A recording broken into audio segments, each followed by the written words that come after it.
আমি এখন আছি গুয়াংজুতে স্কাইবাইয়ের ওয়্যার হাউসে। আমার সাথে আছে আমি Mohammad Rasel Bin Ahad, founder and CEO of স্কাইবাই।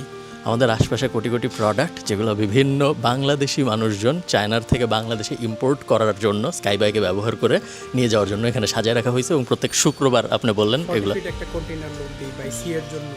আমার পরিকল্পনা হলো যেহেতু ওনারা অনেক দিন ধরে 10 বছরের বেশি সময় ধরে চায়নার থেকে বাংলাদেশে মানুষকে প্রোডাক্ট ইম্পোর্ট করতে হেল্প করে, ওনাদের মাথায় আমি শিওর আইডিয়া আছে যে কী কী জিনিস বাংলাদেশে বেশি চলে, কারণ ওগুলার অর্ডারই নিশ্চয়ই বেশি আসে। প্লাস ওনারা যেহেতু চায়না অনেকদিন ধরে ব্যবসা বাণিজ্য করে, বিশাল চাইনিজ টিম আছে ওই পাশে, ওনাদের মাথায় আইডিয়া থাকার কথা যে কী কী জিনিস আসলে বিক্রি হওয়া উচিত বেশি, যেগুলো বাংলাদেশের মানুষ এখনও ইম্পোর্ট করতেছে না চায়না থেকে। সো আমরা একটু ঘুরে ঘুরে বোঝার চেষ্টা করব কী কী বিজনেস আইডিয়া আছে যেগুলো চায়নার থেকে শুরু করা সম্ভব একজন বাংলাদেশির পক্ষে। চল শুরু করা যাক। প্রথমেই আমি রাসেল ভাইকে জিজ্ঞেস করেছিলাম যে আমি আসলে কি প্রোডাক্ট ইম্পোর্ট করে বেচবো, কারণ বাংলাদেশে সবার মাথায় ইনক্লুডিং আমার মাথায় বিজনেসের ফার্স্ট স্টেপ বলতে আমি এটাই ভাবি যে আমি আসলে কি বিক্রি করার চেষ্টা করবো, তাই না? দ্য আইডিয়া স্টেজ, ওইটাই তো আমাদের বিজনেসের ফার্স্ট স্টেপ। কিন্তু এখানে একটা বড় ঝামেলা আছে। ঝামেলাটা হলো আপনি কি বেচবেন এটা আরেকজন আসলে আপনাকে বলে দিতে পারে না। খুব মনোযোগ দিয়ে শুনেন, কারণ আরেকজন আপনাকে ডিরেকশনাল এভিডেন্স দিতে পারে। আরেকজন আপনাকে বলতে পারে যে গ্রিন এনার্জি ইমপ্রুভ করতেছে বা পেট সেক্টরটা ইমপ্রুভ করতেছে। ইন্ডিয়ায় প্রত্যেক 5 জনের মধ্যে একজন এখন বিড়াল বা কুকুর পালে। সো আমরা ধরে নিতে পারি আগামী 15 বছর পর বাংলাদেশেও প্রত্যেক 5 জন বা 10 জনের মধ্যে একজন বিড়াল বা কুকুর পালবে, এই টাইপ। সো ডিরেকশনাল কথাবার্তা একজন আপনাকে বলতে পারে, কিন্তু একজন আপনাকে কখনোই বলতে পারে না যে ভাই তুই ব্লেন্ডার এনে বিক্রি কর, বা ভাই তুই খেলনা এনে বিক্রি কর, বা ভাই তুই গাড়ির পার্টস এনে বিক্রি কর, বা জুতা এনে বিক্রি কর। এটা কখনো বলা সম্ভব না কারো পক্ষে আপনাকে, কারণ আপনার নিজের এক্সপার্টিস কি বা আপনার নিজের ইন্টারেস্ট কি এটা শুধুমাত্র আপনিই জানেন। আরেকজনের ইম্পোজ করা ইন্টারেস্ট দিয়ে আপনি কখনো ব্যবসা দাঁড় করাইতে পারবেন না। সেম ব্যবসার প্রোডাক্ট একজনের কাছে অনেক ভালো পারফর্ম করতে পারে এবং আরেকজনের কাছে অনেক খারাপ পারফর্ম করতে পারে। আপনি যদি আমাকে এসে বলেন যে আপনি আজকে থেকে জুতা ইম্পোর্ট করে বিক্রি করেন, আমার মনে হয় না আমি খুব একটা ভালো করতে পারবো, কারণ আমি জুতা অত ভালো বুঝি না। একটা জুতা হাতে নিলে আমি কখনোই ধরে নিতে পারবো না যে এটা কি এ গ্রেড জুতা, ভালো জুতা, খারাপ জুতা, সোলটা কি ভালো নাকি খারাপ, আমার হাতে ধরলেও আমি বুঝতে পারবো না। অন দ্য আদার হ্যান্ড আপনি যদি আমাকে কুকুর বিড়ালের কোনো একটা কিছু দেন, আমি হাতে নিয়ে খুব ইজিলি বুঝে ফেলতে পারবো যে এই জিনিস দিয়ে কি আসলে বিড়াল খেলার চান্স বেশি, বা এই জিনিস কুকুরকে দিলে কুকুর কীরকম খুশি হবে নাকি মন খারাপ করবে, বা যদি এটা খেলনা না হয়ে লিটার হয় বা খাবার হয়, আমি খুব সহজেই ফিগার আউট করতে পারবো। কারণটা কি? কারণটা হলো ওই ইন্ডাস্ট্রিটায় আমার ইন্টারেস্ট আছে এবং অভিজ্ঞতা আছে, প্লাস পার্সোনাল এক্সপিরিয়েন্স আছে। আমি জুতাও পরি, আমি জুতা পরি না তা না, কিন্তু আমার কোনো এক্সপিরিয়েন্স নেই, কোনো অভিজ্ঞতা নেই, কোনো ইন্টারেস্ট নেই, আমার কোনোদিন কোনো জানার আগ্রহ হয় নাই, এবং এই কারণে আমি কখনোই জুতার বিজনেস দিয়ে ভালো করতে পারবো না। জুতার বিজনেস দিয়ে কিন্তু কোটি কোটি টাকার ব্যবসা অনেকে করতেছে, কুকুর বিড়ালের বিজনেস দিয়েও কোটি কোটি টাকার ব্যবসা অনেকে করতেছে, বাট কার জন্য কোনটা পারফেক্ট এটা আপনার নিজেরই ফিগার আউট করতে হবে। না, আমার কাছে ভাইয়া অনেকেই ট্রেন্ডি প্রোডাক্ট, উইনিং প্রোডাক্ট এই বিষয়গুলো নিয়ে জানতে চায়। আসলে আমি উইনিং প্রোডাক্ট এবং ট্রেন্ডিং প্রোডাক্ট এ ধরনের বিষয়ে বিশ্বস্ত না, বা এটা আমি বিলিভও করি না। উইনিং প্রোডাক্ট বলতে আপনি যে প্রোডাক্টটা বিক্রি করতে পারবেন আপনার সারাউন্ডিং এনভায়রনমেন্টে যেটা ডিমান্ড আছে, যেটাতে আপনি এক্সপার্ট, এটাই আপনার জন্য উইনিং প্রোডাক্ট। আর যেগুলো ট্রেন্ডের পিছনে দৌড়াইলে আলটিমেটলি এটা বিজনেসের জন্য অনেক ক্ষতি। এখন যে সিজন, এই সিজনে ট্রেন্ডি প্রোডাক্ট চলতেছে টার্বোফ্যান। যে পরিমাণ টার্বোফ্যান বাংলাদেশে যাচ্ছে, আপনি নিশ্চিত থাকেন অনেক বড় বড় ব্যবসায়ী এই টার্বোফ্যানের মাধ্যমে উপকৃত হবে, প্লাস ওরা একটা স্টেজে এসে এই টার্বোফ্যানের মাধ্যমে ফকিরও হবে, নিশ্চিত থাকেন। তো এই জন্য আমি বলি যে ট্রেন্ডি প্রোডাক্ট, উইনিং প্রোডাক্ট এই ধরনের প্রোডাক্টের পিছনে না দৌড়িয়ে আপনার আশেপাশে কী ধরনের ডিমান্ড আছে, কোন প্রোডাক্টের ডিমান্ড, আপনি কোন প্রোডাক্ট সম্পর্কে একটা ভালো ইন্টারেস্ট ফিল করেন, এটা নিয়ে আপনি কাজ করেন, তাহলেও হবে। একটা মেয়ে কসমেটিক্স বিক্রি করতেছে, খুব ভালো করতেছে, 12টা 13টা আউটলেট আমাদের মাধ্যমেই মালগুলা বাংলাদেশে যাচ্ছে। তো এখন আমি যদি বলি যে আপনি কসমেটিক্স বিক্রি করেন, খুব ভালো করতে পারবেন, কিন্তু আসলে আপনি পারবেন না, কারণ কসমেটিক্স সম্পর্কে আপনার খুব ভালো আইডিয়া নেই। তো ওই মেয়ের জন্য কসমেটিক্সটাই কিন্তু উইনিং প্রোডাক্ট। আবার দেখা গেল যে একজন জুতা বিক্রি করতে পারতেছে, তো আমি যদি ওই আপুকে বলি যে আপু আপনি জুতা বিক্রি করেন, খুব ভালো করতে পারবেন, উনি আবার কিন্তু এটা বিক্রি করতে পারবে না। রিসেন্ট আমাদের প্রচুর সোলার প্যানেল যাচ্ছে, মেশিনারি যাচ্ছে। তো এই জিনিসগুলো নিয়ে ডিপ নলেজ না থাকলে আপনি কিন্তু পারবেন না। টাকা ইনকাম তো শুধু বিজনেস না, আপনি যে প্রোডাক্ট নিজে চুজ করবেন, অথবা যে প্রোডাক্ট আপনি আপনার ফ্যামিলি মেম্বারদের জন্য চুজ করবেন, বা এটা আপনি আপনার বাচ্চা, আপনার বাবা, আপনার মার জন্য আপনি সিলেক্ট করবেন, ওরা ব্যবহার করবে, আপনি ওই প্রোডাক্ট নিয়ে কাজ করবেন। বা যেই সমস্যা আপনি আপনার লাইফে পাইছেন, ওটার জন্য কি সলিউশন আপনি ইন্ডাস্ট্রি থেকে নিছেন, ওই সলিউশনটার জন্য আপনি প্রোডাক্ট সার্চ করেন, তো আপনার জন্য উইনিং প্রোডাক্ট হবে ওইটাই। তো গতানুগতিক সবাই যেই প্রোডাক্টের পিছনে দৌড়ায়, আপনিও যখন এটার পিছনে দৌড়াবেন তখনই আপনি একটা হুচট খাবেন। আচ্ছা, আপনি ঠিক করলেন যে আমি অমুক জিনিস ইম্পোর্ট করব। এর পরের স্টেপটা কি? এর পরের স্টেপ হলো খুব কেয়ারফুলি একটা অঙ্ক করে বোঝার চেষ্টা করা যে আমি যা ঠিক করেছি আমি ইম্পোর্ট করে বিক্রি করব, এই জিনিস আদৌ ইম্পোর্ট করে বিক্রি করাটা ম্যাথমেটিক্যালি মেক সেন্স করে নাকি। এবং এই জিনিসটা অনেকে করে না, যে কারণে অনেকে অনেক পস্তায়। আমি আপনাকে একটা সহজ উদাহরণ দিই। এই উদাহরণটা দেখলে আপনার বাকি সব কিছু একদম ক্লিয়ার হয়ে যাবে। ধরেন আপনি ঠিক করলেন, আপনি স্কাইবাইয়ের ওয়েবসাইট ঘাটলেন বা অন্য কারো ওয়েবসাইট ঘাটলেন, ঘেটে দেখলেন যে হ্যাঁ, এই পেঁয়াজ কাটার মেশিনটা 100 টাকা দাম দেখাচ্ছে। এখন এই পেঁয়াজ কাটার মেশিনটা আপনি ভাবলেন আমি ইম্পোর্ট করে বিক্রি করবো, কারণ আপনার মাথার মধ্যে সরল চিন্তা যে সবাই তো পেঁয়াজ কাটে, সবাই যদি পেঁয়াজ কাটার একটা মেশিন পায় তাহলে সবারই সময় বাঁচবে, তার মানে হলো এটার একটা হাই ডিমান্ড থাকা উচিত, সবাই কিচেনে একটা পেঁয়াজ আরও তাড়াতাড়ি কাটতে। কেউ যদি জিজ্ঞেস করেন আপনি কাউকে চায় যে তুমি কি আরও তাড়াতাড়ি পেঁয়াজ কাটতে চাও আরও সহজে, এমন কেউ নাই যে বলবে যে না চাই না, সবাই বলবে হ্যাঁ চাই। সো ওভাবে যদি আপনি ডিরেকশনালি সরল চিন্তা করেন, আপনার মনে হবে যে হ্যাঁ, পৃথিবীর সবারই তো এই প্রোডাক্ট চাওয়া উচিত। সো আপনি স্কাইবাইয়ের ওয়েবসাইটে গেলেন এবং দেখলেন যে পেঁয়াজ কাটার একটা মেশিনের দাম 100 টাকা। আপনি বললেন যে হ্যাঁ এটাই আমি ইম্পোর্ট করব। ইম্পোর্ট করা শুরু করলেন। ইম্পোর্ট করা যখন আপনি শুরু করবেন, ওটার উপরে ডিউটি যুক্ত হবে, ওটার উপরে ইম্পোর্টের কস্ট যুক্ত হবে, ওটা হয়ে গেল 200 টাকা। এখন আপনার হাতে পাইলেন যখন আপনি প্রোডাক্টটা, তখন আপনি অলরেডি ইম্পোর্টার যিনি ছিলেন তাকে 200 টাকা দিয়ে দিছেন। ওখানে তো শেষ না, এরপরে আপনার প্যাকেজিং আছে, এরপরে আপনার অপারেশনস আছে, প্রোডাক্টটা প্যাক ট্যাক করতে হবে, এবং তারপর ডেলিভারি আছে। সো ধরেন ডেলিভারিতে 50-60 টাকা, প্যাকেজিং সব মিলায় ধরলাম 300 টাকার মতো হয়েছে এখন প্রোডাক্টটার দাম। তাও তো শেষ না, আপনার এখন মার্কেটিং করতে হবে বিক্রি করার জন্য।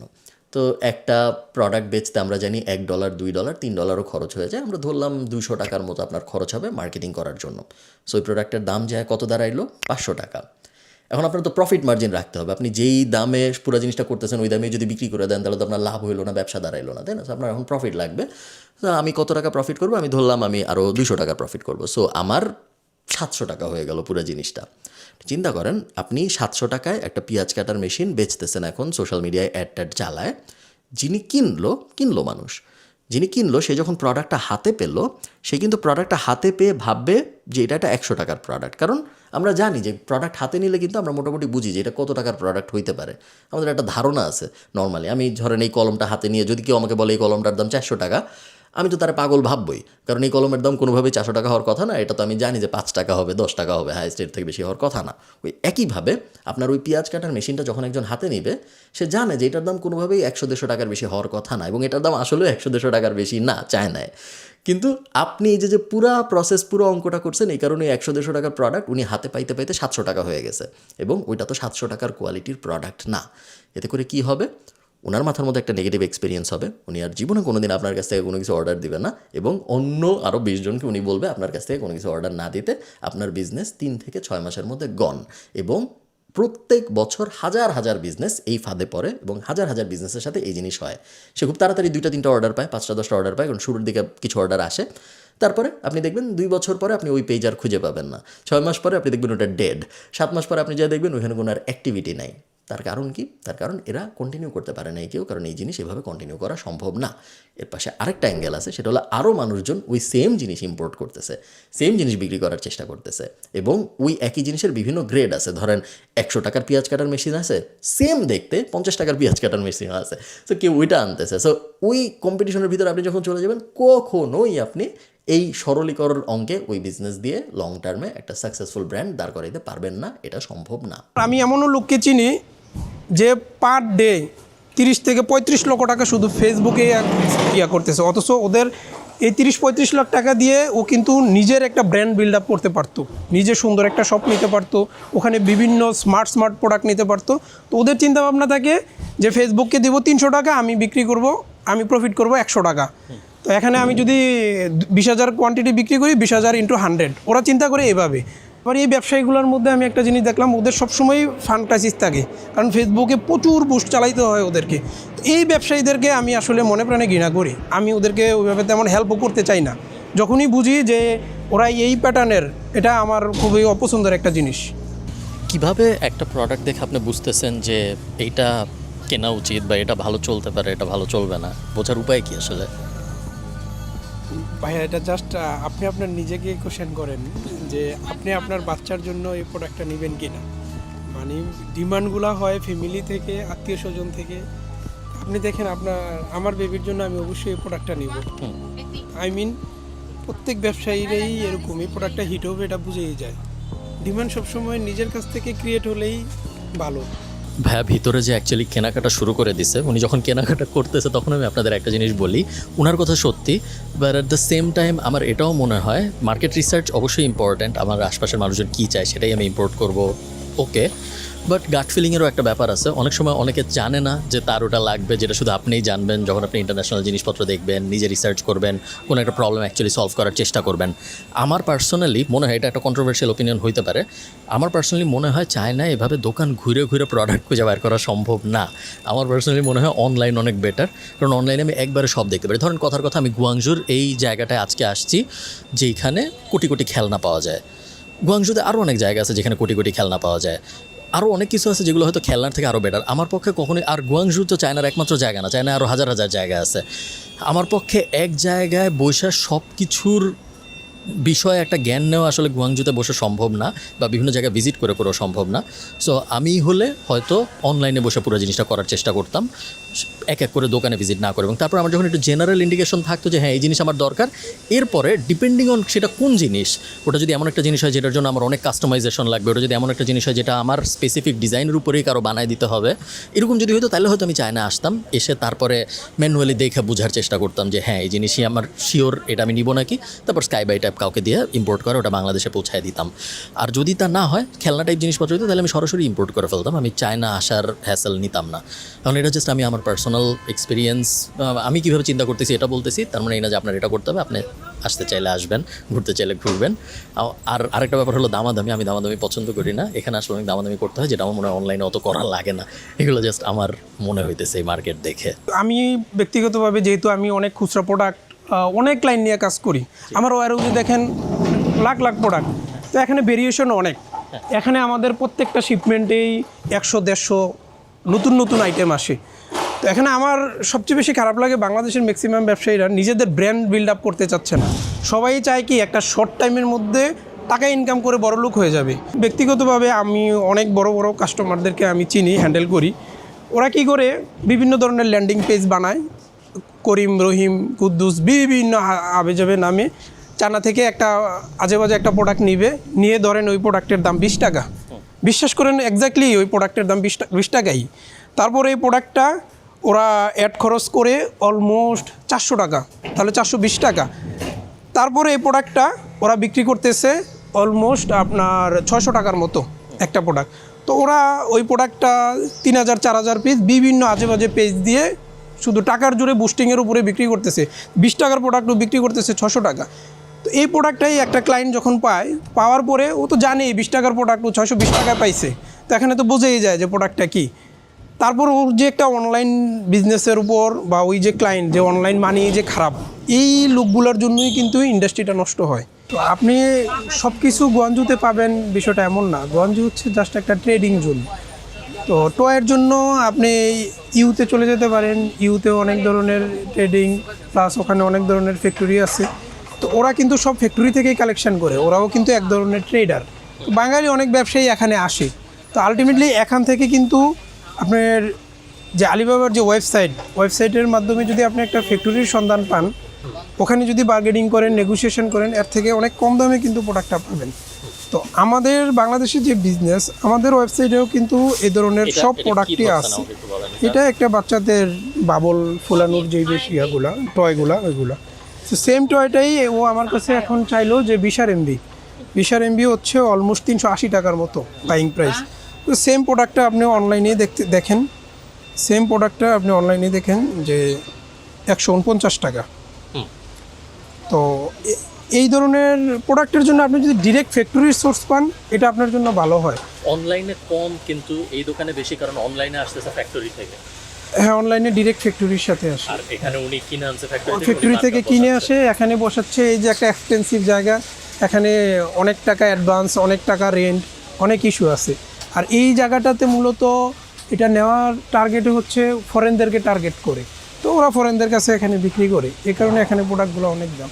প্রথমে আপনি একজন ট্রেডারের মাধ্যমে এই বিজনেসটা শুরু করবেন, জাস্ট শুরু করাটা হচ্ছে ইম্পর্টেন্ট। যখন আপনার বিজনেস ভলিউম বাড়বে, আপনি নিজে চায়না আসবেন, ফ্যাক্টরির সাথে কথা বলবেন, একজন থার্ড পার্টির মাধ্যমে শিপমেন্ট করবেন। যখন আপনার মনে করবেন যে আপনার প্রচুর প্রোডাক্ট হচ্ছে, একটা ফুল কন্টেনার নেওয়ার মতো আপনার ক্যাপাসিটি হচ্ছে, আপনি বাংলাদেশে তখন আইআরসি করবেন, বিন করবেন, টিন করবেন, যত ধরনের লিগ্যাল ডকুমেন্ট থাকে করবেন, নিজে সিএনএফ সেট আপ করবেন, চায়না থেকে ভালো এক্সপোর্টারের মাধ্যমে এক্সপোর্ট করবেন, বাংলাদেশে নিজের লাইসেন্সে ইম্পোর্ট করবেন। শুরুটা করেন। শুরু করার জন্য আপনার প্রথম কারো না কারো হেল্প লাগবে। আচ্ছা, আমি জানি যে আমি একটু আগে আপনাদের বলছি যে আপনাদের চায়নায় আসার দরকার নেই, আপনারা নর্মালি বাসায় বসে বিভিন্ন ওয়েবসাইট থেকে অর্ডার দিয়ে প্রোডাক্ট বাসায় নিয়ে এসে ব্যবসা করে ফেলেন। এই কথা সত্যি, বাট এখানে একটা কিন্তু আছে, যে কিন্তুটা আমার মনে হয় আপনাদের বলা উচিত। যদি আপনার পক্ষে পসিবল হয় যাওয়ার, আমি রেকমেন্ড করবো আপনি একবার যান অ্যাকচুয়ালি। কারণটা হলো, এমন অনেক প্রোডাক্ট আছে দুনিয়ায় যেই প্রোডাক্টগুলোর ব্যাপারে আপনি কখনো সার্চ দিয়ে খুঁজে পাবেন না। আছে কিন্তু অনলাইনে, কিন্তু আপনি সার্চ দিয়ে খুঁজে পাবেন না, কারণ ওই জিনিসটা লিখে আপনি কখনো সার্চই দিবেন না। যেমন ধরেন, আমি একটা প্রোডাক্ট দেখেছি যখন আমি চায়নায় হাঁটতেছিলাম, যে একটা সোলার, সেই সোলারের উপরে একটা পাখি বসানো একটা ডান্ডির সাথে, এবং ওই পাখিটা একে একে এইভাবে ঘুরে, প্রথমে ডাইনে ঘুরে, তারপর বামে ঘুরে, তারপর উপরে যায়, তারপর নিচে নামে, সোলার পাওয়ার্ড পাখি, এবং ওটা একটা বিড়ালের খেলনা হিসেবে বিক্রি হয়। তো এই জিনিস যদি আমি আমার চোখের সামনে না দেখতাম, এটা কিন্তু অনলাইনেও আছে, এটা আলিবাবায়ও আছে, স্কাইবায়ও আছে, সব জায়গায় আছে, কিন্তু আমি কখনো কিবোর্ডের ভিতরে solar powered bird for cats এটা লিখে আমি কোনোদিন সার্চ দিতাম না। এটা লিখে যে সার্চ দেওয়া সম্ভব, এটাই আমার মাথায় কোনোদিন আসতো না। এটা শুধুমাত্র ওই একটা পদ্ধতিতেই এক্সপিরিয়েন্স করা সম্ভব, যদি আমি আমার সামনে দেখি এই জিনিসটা, হাঁটার সময় আমি দেখি দোকানের ভিতরে এই জিনিসটা, বা দোকানে আমি ঘুরতেছি তখন যদি আমি দেখি এই জিনিসটা।